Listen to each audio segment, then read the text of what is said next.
बड़ी चतुराई से ये सरकार अपनी उपलब्धि गिना रही है।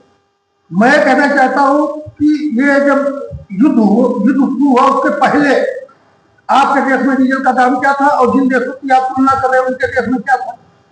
जब वो पहले से सस्ता दे रहे थे तो आज उन्होंने बढ़ाया तो उनका परसेंटेज कम गया। अब ये जो है पहले से महंगा करे हुए थे, आवाज उतना ही जितना उन्होंने बढ़ा उतना ही बढ़ाया, लेकिन वो आसमान छू रहा। भाई पहले अन्य देशों जब हमको कच्चा तेल सस्ता मिल रहा है तो हमको यहाँ पर महंगाई में क्यों धोखा गया, इस देश को महंगाई में क्यों धोखा गया, क्यों पेट्रोल और डीजल का दाम बढ़ाया गया। लेकिन नहीं, अब उस समय जैसे कोई मुद्दा उठता है तो दूसरा मामला लगा करके खड़ा कर देते हैं, वो मामला दर्ज है। और अगर मान लीजिए वो नहीं दबने वाला है तो जो उठाने वाला उससे आईडी सीबीआई इन लोगों को भेज करके दबाने की कोशिश की जा रही है। लेकिन कांग्रेस इससे कतई नहीं डरने वाली है। और आप महंगाई की बात कर रहे हैं, अभी तो कुछ नहीं हुआ है।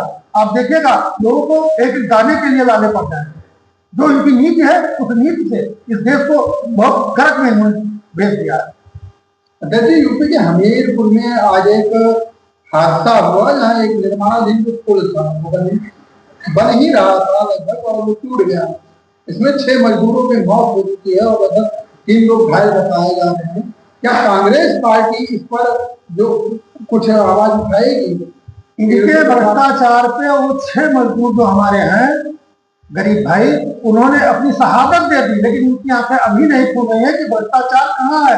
अभी पुल बन ही रहा है और गिर रहा है। अब इससे ज्यादा भ्रष्टाचार क्या हो सकता है आप बता दीजिए।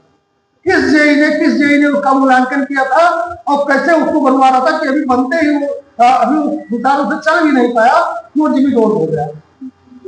यूपी में विधानसभा चुनाव 27 जो है उसके लिए तैयारियां काफी ज्यादा जोरों पर चल रही हैं। क्या कांग्रेस इस बार पीडीए के साथ गठबंधन करके सरकार बनाएगी या बसपा के साथ गठबंधन करेगी? कांग्रेस का सबसे पहला एम है कि इस सरकार को हटाना, देश को बचाना। उसमें कोई बन जाए, हम इसके बचाने कोई भी बन जाए, लेकिन इनका हटना निकालना हो सके, लेकिन देश नहीं बचेगा, ये देश नहीं बचेगा बच्चा। सरकार चाहे पीडीए बनाओ चाहे बहन बनाओ चाहे जो मिलकर करो, लेकिन इनका हटना मत। अगर ये नहीं हटेंगे तो देश ही नहीं बचेगा। तो फिर कहाँ पीडीए, कहाँ बहन, कहाँ कांग्रेस और कहाँ बीजेपी। ये देश है जब तक कांग्रेस है, बीजेपी है, पीडीए है, बहन भी। तो सबसे पहला एम हम लोगों का यह है कि देश विरोधी सरकार को जड़ से उखाड़ कर। बीजेपी दावा कर रही है कि कांग्रेस के पास जब कोई मुद्दा नहीं बचता है तो लोगों को भ्रमित करती है और महंगाई के नाम पर